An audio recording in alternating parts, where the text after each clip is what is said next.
Assalamualaikum warahmatullahi wabarakatuh. Selamat malam Bapak dan Ibu rekan-rekan sekalian.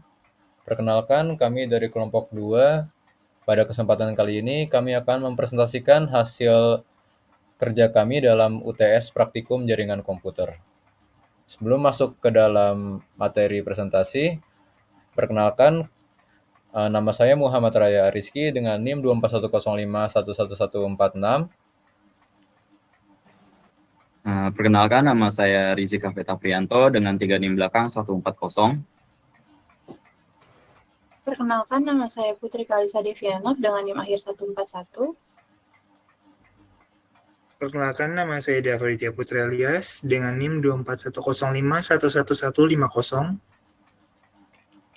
Perkenalkan, nama saya Jaya Mutiara dengan akhir NIM 153. Oke, latar belakang dari pengerjaan UTS Praktikum Jaringan Komputer ini, perkembangan teknologi informasi menjadi jaringan komputer vital dalam komunikasi dan juga pertukaran data, yang diartikan pemahaman topologi jaringan dan subnetting penting untuk membangun sistem yang efisien dan aman. Jadi, kita perlu pemahaman yang mendalam tentang topologi jaringan dan juga subnetting, supaya kita bisa membangun sistem yang efisien dan aman dalam jaringan. Tujuan dari praktikum ini untuk mengenal jenis topologi jaringan, merancang dan mensimulasikan topologi dengan Cisco Packet Tracer, lalu memahami IPv4, subnet mask, CIDR, dan VLSM, dan melakukan konfigurasi antar subnet dengan router. Berikut merupakan jenis umum dari topologi jaringan. Yang pertama ada bus, yang terdiri dari kabel utama, yang juga bus ini murah tapi rentan dengan collision. Selanjutnya adalah ring. Ring ini dia punya data satu arah, tetapi ring ini efisien dan juga rawan putus. Selanjutnya adalah topologi star. Topologi star ini sangat populer dan juga mudah dikelola. Selanjutnya adalah topologi tree. Topologi tree identik dengan yang hierarkis. Selanjutnya ada topologi mesh, yaitu yang memiliki koneksi penuh. Topologi ini andal tapi memiliki biaya yang mahal. Dan yang terakhir adalah topologi wireless. Topologi yang fleksibel tetapi rawan dengan interferensi. Berikut merupakan perangkat jaringan yang akan digunakan. Pertama ada hub, yaitu broadcast semua data yang memiliki efisiensi rendah. Selanjutnya ada switch untuk mengenali MAC yang efisien. Selanjutnya adalah router untuk menghubungkan beberapa jaringan yang berbeda. Dan selanjutnya ada repeater yang fungsinya untuk memperkuat sinyal. Dan yang terakhir adalah bridge untuk mengatur arus antar segmen. Pertama, untuk pengerjaan modul 1 akan dilanjutkan oleh rekan saya. Selanjutnya, pada modul 1, yaitu analisa dan simulasi jaringan.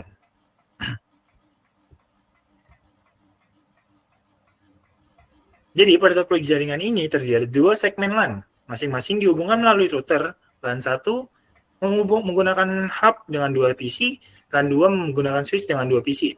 Router berfungsi sebagai penghubung antar LAN agar komunikasi antar subnet dapat terjadi. Lalu konfigurasi IP pada LAN 1 dan LAN 2. Router memiliki dua interface, fast Ethernet dengan IP berbeda untuk setiap subnet. Setiap PC dikonfigurasi dengan IP sesuai subnet dan default gateway diarahkan ke IP router. Sekarang kita akan demokan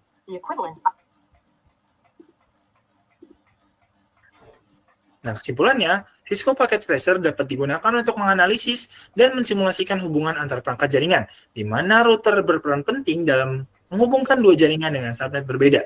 Praktikum ini memberikan pemahaman dasar tentang pembuatan topologi, pengaturan IP, serta pengujian koneksi jaringan. Langsung saja ke selanjutnya, ada modul 2. Di modul 2, yang pertama di jaringan peer-to-peer. Pada jaringan peer-to-peer, ada dua PC pada gambar seperti pada slide yang akan ditunjukkan oleh rekan saya.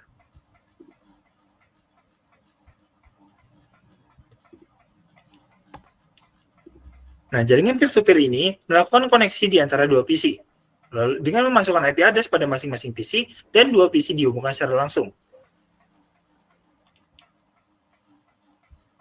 Analisisnya, pada mode file duplex tidak ada collision, dan mode half duplex terjadi collision. Next, jaringan selanjutnya. Selanjutnya adalah jaringan berbasis hub. Pada jaringan berbasis hub, kita memiliki dua PC, lalu melakukan koneksi di antara dua PC, lalu memasukkan IP address pada masing-masing PC. Pada jendela simulation untuk memulai skenario, tambahkan paket dari PC 7 ke PC 8, lalu klik play untuk mengetes konektivitas di antara dua PC. Dengan menambahkan satu PC lain, koneksikan ke dengan hub, masukkan IP address, dan subnet mask. Nah, analisisnya, ketika satu host mengirim paket ke host lain, hub menyalin atau flooding paket tersebut ke semua port yang terhubung. Semua host menerima salinan frame meskipun hanya host dengan alamat tujuan yang akan memprosesnya. Karena semua perangkat berada pada satu collision domain, maka kemungkinan terjadinya collision meningkat ketika lebih dari satu perangkat mentransmisikan data secara bersamaan. Peningkatan jumlah perangkat atau aktivitas transmisi secara simultan akan semakin menurunkan performa jaringan. Lalu, penggantian hub dengan switch dapat mengurangi flooding dan collision, karena switch hanya meneruskan frame ke port tujuan yang sesuai. Selanjutnya, akan dijelaskan oleh rekan saya. Oke, selanjutnya ada jaringan berbasis switch. Bisa langsung ke demonya. Baik, langkah kerjanya ada kita memiliki dua PC dengan satu switch. Bukan menggunakan kabel, lalu konfigurasikan IP address, lalu menguji koneksivitas dan menambahkan satu PC, kemudian simulasikan lagi. Seperti demo tersebut. Sambil demo, analisis yang dapat kita ambil adalah setelah karakteristik dan IP address dikonfigurasikan, kedua PC berhasil saling terhubung melalui switch. Hasil pengujian ping menunjukkan balasan sukses dengan replay from menandakan konektivitas antar host berjalan dengan baik. Switch mempelajari alamat MAC masing-masing PC secara otomatis dan menyimpannya pada tabel MAC untuk mempercepat proses pengiriman paket selanjutnya. Tidak ditemukan collision karena setiap port switch memiliki domain collision terpisah. Setelah MAC address table terisi, lalu lintas data berjalan lebih efisien karena switch hanya meneruskan frame ke port tujuan. Hal yang sama terjadi pada penambahan PC 3.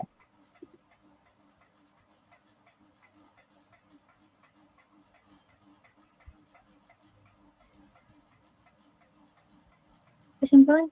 Selanjutnya, bisa next slide. Ke topologi start dengan DH. Topologi start tugas 1. Nah, bisa langsung ke demonya. Sambil mendemokan, langkah kerjanya adalah tempatkan PC dan switch sesuai topologi, lalu samakan IP-nya, lalu uji koneksi dengan ping antar PC. Untuk melihat MAC address, buka CLI-nya atau ERP dan ICMP-nya, kemudian tambahkan server, lalu aktifkan DHCP di server, lalu setelah itu panggil ping untuk menguji koneksi antar perangkat.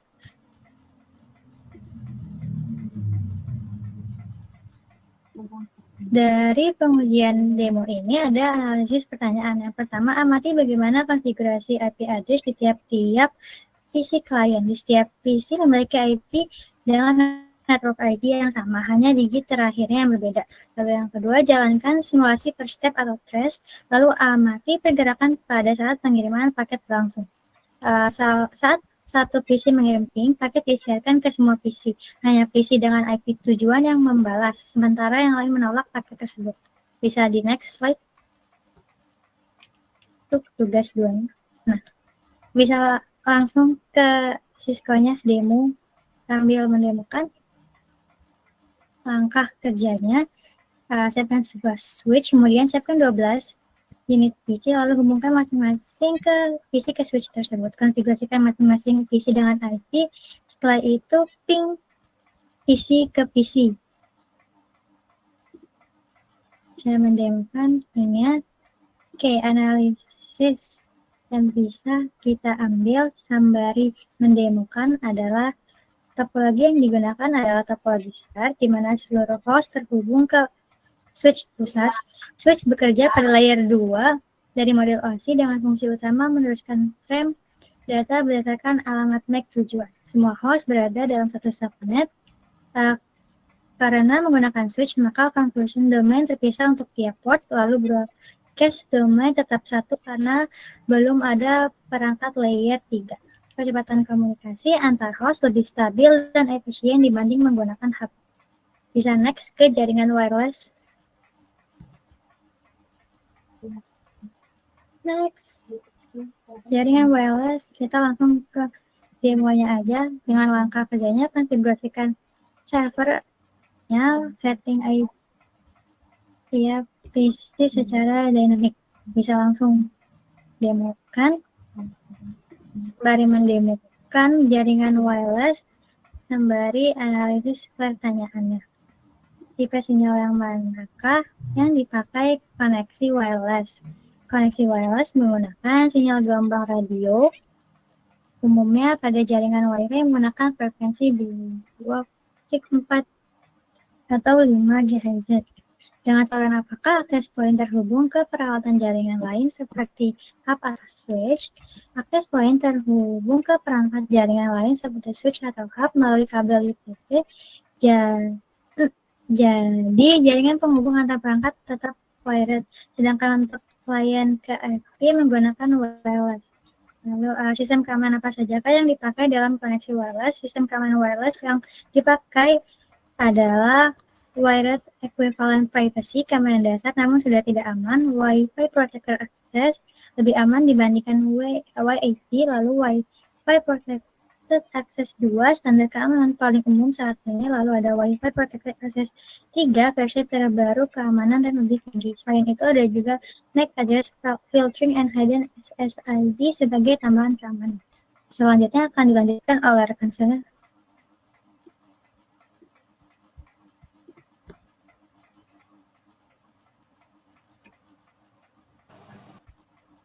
Baik, selanjutnya terdapat di sini ada jaringan dengan repeater dan hub.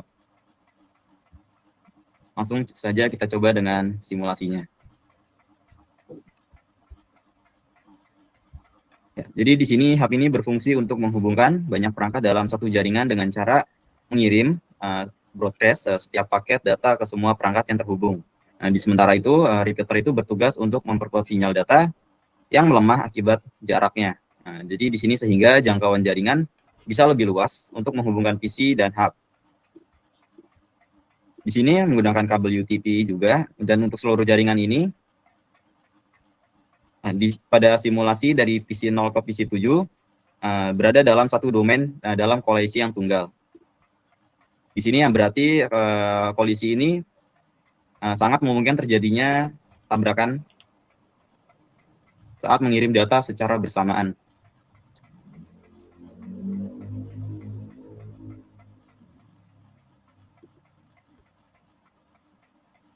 Baik. Selanjutnya di sini ada jaringan menggunakan repeater. Di sini langsung menganalisisnya saja. Di sini repeater ini bekerja pada lapisan fisik yaitu layer 1 OSI. Di sini hanya di fungsi repeater itu hanya untuk memperkuat sinyal listrik tanpa adanya membaca data di dalam paket. Di sini untuk setiap repeater ini itu untuk memperpanjang jangkauan kabel UTP, tetapi juga untuk menambah waktu propagasi atau delay. Di sini karena kan sinyal harus diproses di setiap repeaternya. Di sini semakin banyak repeater yang digunakan, semakin besar pula delay dan latensi. Meskipun koneksi masih bisa berlangsung. Dan juga di sini repeater tidak mengurangi collision domain, sehingga jika banyak perangkat yang aktif mengirim paket data secara bersamaan, collision tersebut juga dapat tetap terjadi.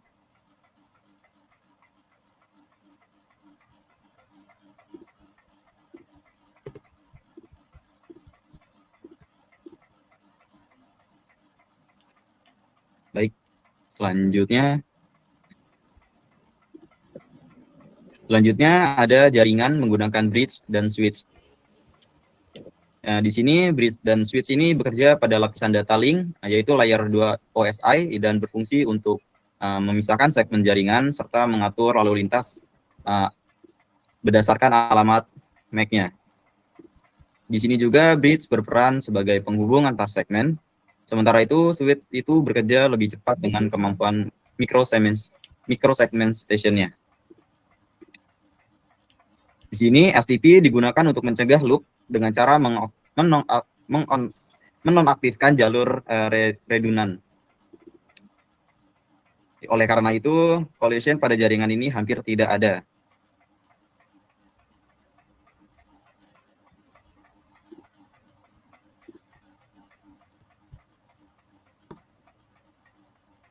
Selanjutnya terdapat modul 3. Lanjut ke slide berikutnya. Di modul ketiga ini diawali dengan beberapa tugas. Di sini ada tugas 1 di sini untuk mencari berapakah subnet mesh untuk masing-masing IP address sebagai berikut. Maaf. Yang pertama, sini diberi soal untuk subnet mesh pertama, yaitu berupa 10.24.36.27.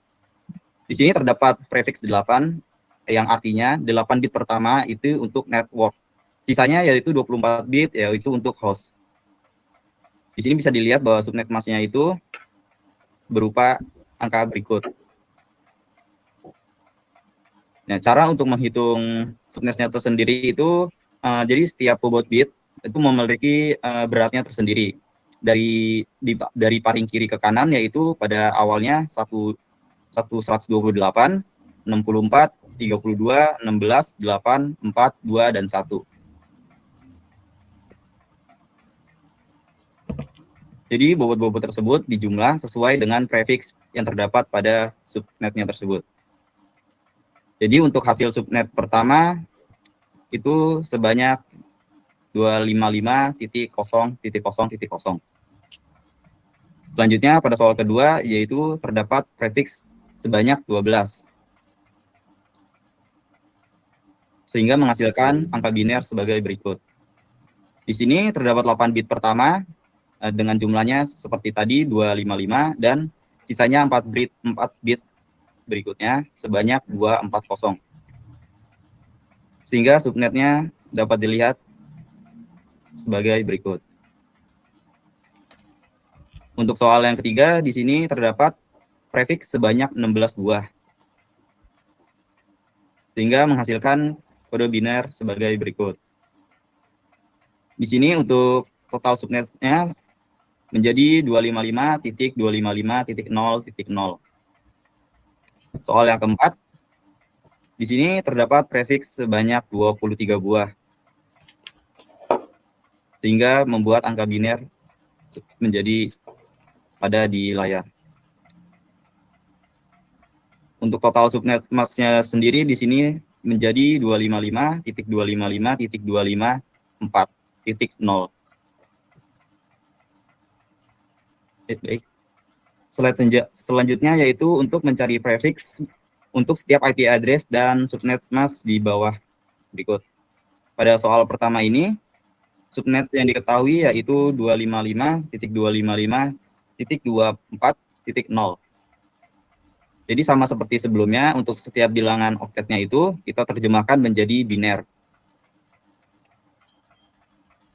Nah, jadi kita tinggal menghitung total bit network untuk setiap masing-masingnya. Di sini pada soal pertama terdapat 8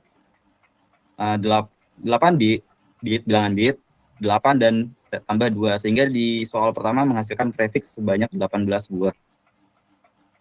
Untuk soal kedua, di sini menghasilkan biner untuk setiap oktet itu 3 awalan pertama full berupa 255 dan terakhir 192 berupa 2 bit, sehingga di sini terdapat 26 prefix.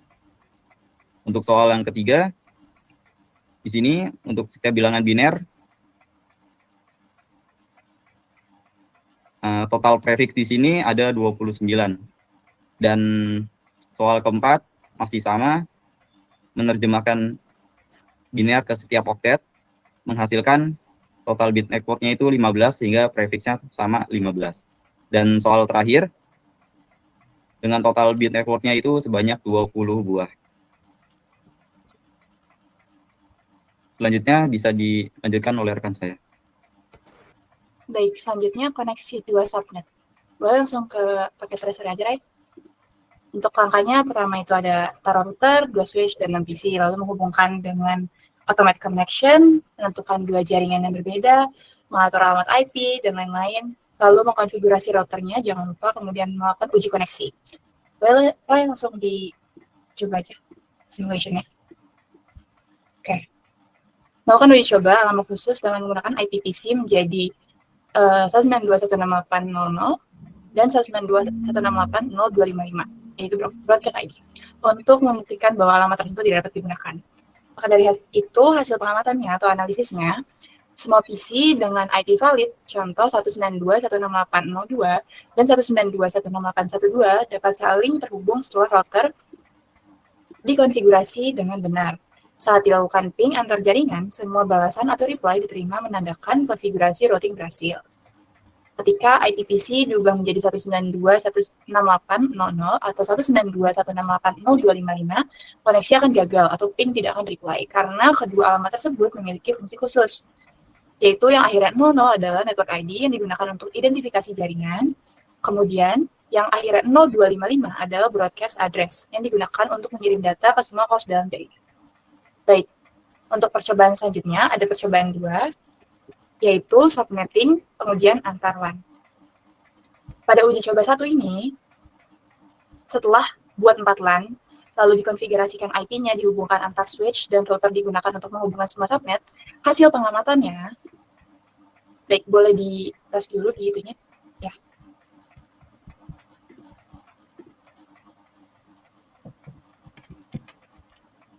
Baik, hasil pengamatannya untuk topologi yang belum dikoneksikan antara 4 switch-nya ini, yaitu 4 LAN sesuai topologi dengan pembagian subnet menggunakan prefix 26, setiap subnet memiliki 62 host.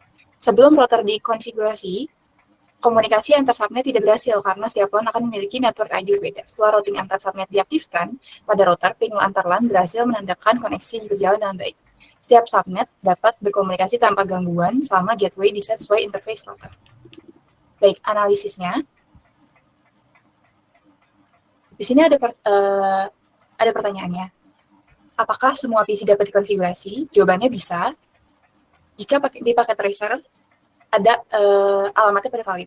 Lalu kemudian bila PC tidak dapat dikonfigurasi sesuai gambar, PC berapa yang tidak dapat dikonfigurasi?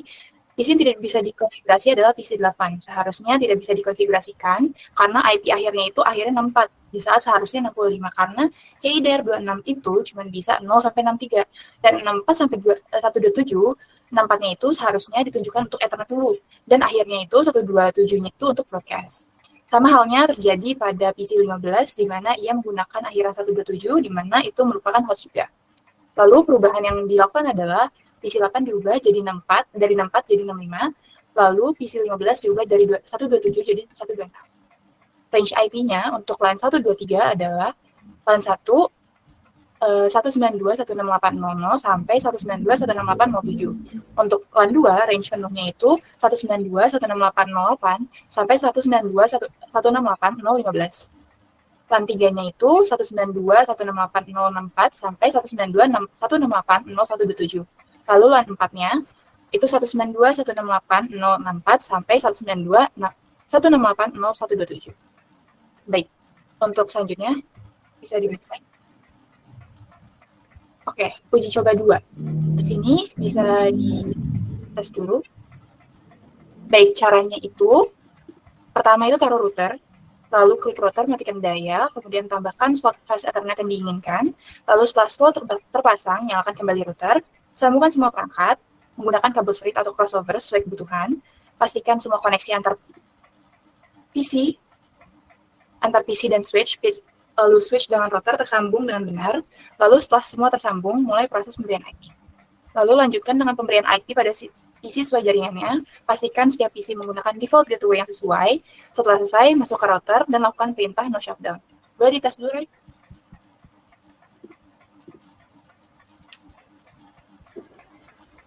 LAN 1 dan LAN 2 tidak bisa terkoneksi langsung karena berada di subnet dengan range berbeda, sehingga memerlukan router sebagai penghubung. Lalu, LAN 1 dikoneksikan dengan PC LAN 2, itu bisa jika PC di LAN 1 tidak langsung terhubung dengan PC di LAN 2, karena range subnetnya berbeda. Diperlukan router agar komunikasi bisa terjadi. Caranya, ubah IP PC 1 menjadi 5, lalu gunakan IP 1 untuk interface FA00 pada router. Hal sama berlaku untuk FA10, dan jangan lupa untuk atur default gateway-nya menggunakan IP terkecil di subnet masing-masing. Lalu, dapatkah di LAN 3 dikoneksikan dengan PC di LAN 4? PC di LAN 3 bisa berkomunikasi dengan PC di LAN 4 karena masih dalam subnet yang sama, meskipun menggunakan dua switch yang berbeda. Lalu, gimana caranya PC di LAN 1 dapat terkoneksi dengan PC di LAN 3? Agar PC di LAN 1 dapat terhubung dengan PC di LAN 3, tambahkan koneksi kabel di router dengan menghubungkan LAN 1 dan LAN 2 menuju LAN 3. Sesuaikan pengaturan IP dan default gateway untuk LAN 3 dan LAN 4, pastikan port pada router dan switch sudah aktif. Lalu, solusi dalam topologi agar semua PC tiap-tiap subnet atau LAN dapat terhubung. Agar semua terhubung, pastikan semua LAN, termasuk LAN 4, sudah terkoneksi melalui router. Sesuaikan alamat IP tiap perangkat sesuai subnet yang ditentukan agar tidak terjadi konflik. Baik, boleh selanjutnya di slide selanjutnya, Rai? Oke. Pertama ini membuat topologinya buat dua subnet, hubungkan berapa PC, hubungkan kedua switch, lalu memberikan IP address pada router, lalu konfigurasi IP pada server, konfigurasi IP pada PC. Boleh untuk dicoba dites, Rai. Oke, setelah gitu, saya lanjutkan untuk langkah-langkahnya. Konfigurasi IP pada PC, lalu gunakan DHCP atau konfigurasi manual dengan rentang 172.16.1.1, 172.16.1.127.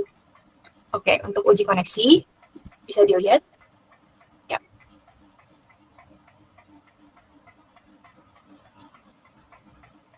Dengan itu, hasil pengamatan yang diperoleh atau analisisnya, server dan PC dalam satu subnet dapat saling berkomunikasi.